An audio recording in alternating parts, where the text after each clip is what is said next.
of Paul's letters to the church, he likens the spiritual journey in the life of following Jesus to being an athlete who's in a race and who is running like they want to win. And Paul's specific about this. He says, run like you want to win. You beat your body, you put it in training, you do what it takes to make sure that you can win, that your body is going to last to get you through to the finish line. And so you think about athletes, you know, some of the most effective athletes, let's say like MMA. That's a fighting sport. And when MMA first started, it was called mixed martial arts, but what you had is a whole bunch of different people with a bunch of different backgrounds who were experienced in singular or maybe two, dual experience of two different kinds of fighting techniques. And so maybe you had a wrestler with some boxing experience. And what they found pretty quickly was that the more cross-training that had been done with these athletes, the more successful they would be in the ring.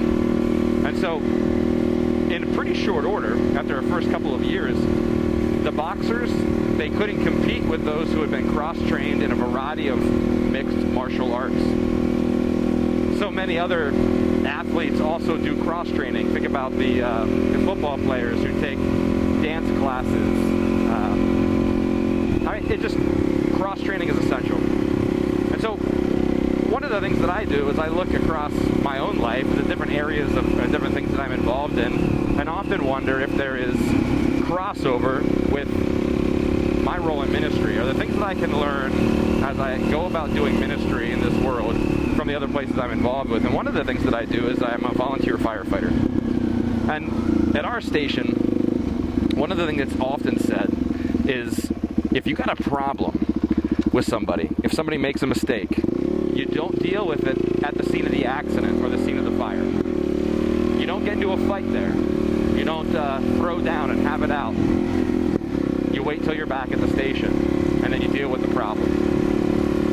So much of the time, one of the things that I see in church is that we have this inability to wait until we're back at the station to deal with our problems.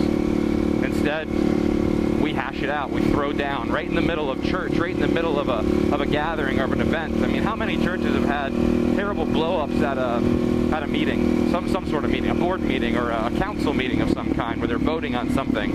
And that's not to say people aren't passionate about things, but the thing is, there's a proper time and a place to do these things. Perhaps one of the things that we can learn from the athletes that are so successful out there is to look across our own life and decide, what are we doing in our life that we can learn from, that we can incorporate into our spiritual journey?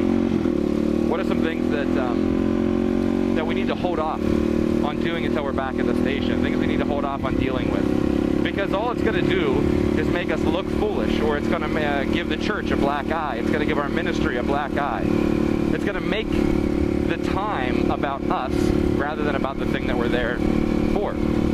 How many council meetings never got their council meeting agenda accomplished because it erupted into a big fight?